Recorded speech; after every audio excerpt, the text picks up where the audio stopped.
அனைவருக்கும் வணக்கம். Sujatha Babu's voice out சேனலுக்கு உங்களை அன்புடன் வரவேற்கிறேன். ஃப்ரெண்ட் வீட்டுக்கு வந்திருந்தவங்க நல்லா கமன்னு பூரி சப்பாத்தி சன்னா இதெல்லாம் பரவாயில்ல, எல்லார் வீட்லயும் இருக்கிறது தான், ஒன்றும் தப்பில்லை.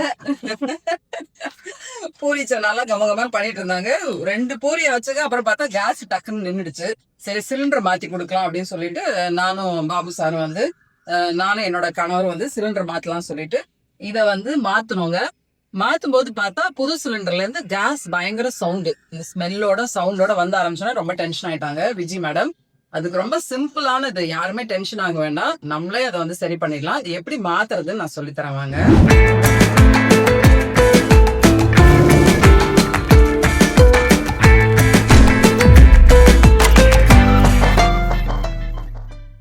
இப்போ எல்லா சிலிண்டர்லுமே ரெகுலேட்டர் வந்து இங்கே தான் ஃபிக்ஸ் பண்ணுவோம். ரெகுலேட்டர் ஃபிக்ஸ் பண்ண பிறகு அங்கேருந்து ஓப்பன் பண்ண பிறகு பயங்கர சவுண்டோட கேஸ் வந்து லீக் ஆச்சு. ஸோ அதனால் என்ன பண்ணோம் அப்படின்னா, அந்த சிலிண்டர் எடுத்துருங்க, பயப்படாதீங்க. ஸோ பழைய சிலிண்டருக்கும் புது சிலிண்டரும் இருக்கும் இல்லையா. முதல்ல புது சிலிண்டர்லேருந்து அந்த நாப் ஒன்று இருக்கும், இதை நம்ம இப்படி எடுத்தாலே வந்துடும். வாஷர் எடுத்திங்கன்னா இந்த வாஷர் வந்து வந்துடும். இதுதாங்க வாஷர். இப்போ இந்த புது சிலிண்டரில் இந்த வாஷர் வந்து கட் ஆயிருக்கு பார்த்தீங்களா. இந்த கட் ஆனதுனால தான் லீக் இருக்குது.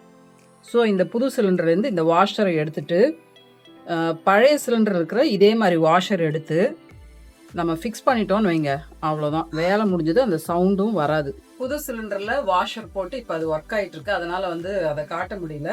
இப்போ இந்த பழைய சிலிண்டர்லேருந்து இந்த வாஷரை எடுத்துருங்க. ஸோ வாஷர் எடுத்துட்டு என்ன பயமும் படவே வேண்டாம். இது ஓப்பனே இருக்குது, நமக்கு வந்து கேஸ் லீக் ஆகிடுமா அப்படிலாம் வேண்டாம். நமக்கு வந்து அந்த ரெகுலேட்டர் வச்சு அந்த ப்ரெஷர் கொடுத்தா தான் வந்து கேஸ் வெளில வரும். இப்படி ஆர்டினரியாக இருக்கும் போதெல்லாம் வராது.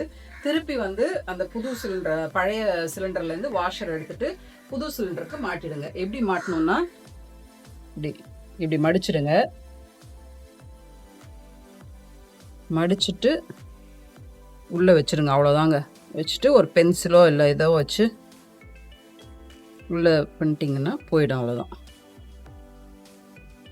அவ்வளோதான், ரொம்ப சிம்பிளான வேலை தான். இதுக்காக நம்ம டென்ஷன் ஆக வேண்டாம், யாரையும் போய் தேடவும் வேண்டாம், அவ்வளோதாங்க.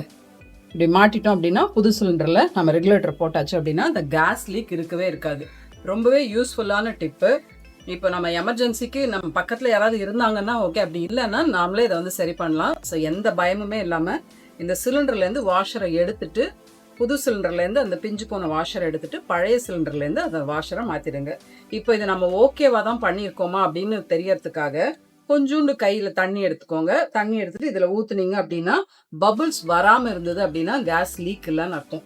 ஸோ சப்போஸ் பபுள்ஸ் வந்ததுன்னா கேஸ் லீக் ஆகுதுன்னு அர்த்தம். இப்போ அதை நான் செஞ்சு காட்டுறேன் எப்படிங்க. எடுத்துக்கோங்க, எடுத்துட்டு இதில் ஊற்றி பாருங்க. இப்போ வந்து இந்த பபுள்ஸ் வரல பார்த்தீங்களா, இப்போ இதில் வந்து கேஸ் லீக் இல்லைன்னு அர்த்தம். இதில் ஃபுல்லாக கேஸ் இருக்குது, இந்த சிலிண்டர் ஃபுல்லாக கேஸ் இருக்குது.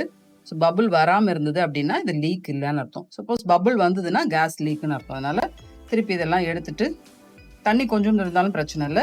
இது மேலே ரெகுலேட்டர் ஃபிக்ஸ் பண்ணிட்டோம் அப்படின்னா நம்ம பயமே இல்லாமல் சிலிண்டரை யூஸ் பண்ணலாங்க.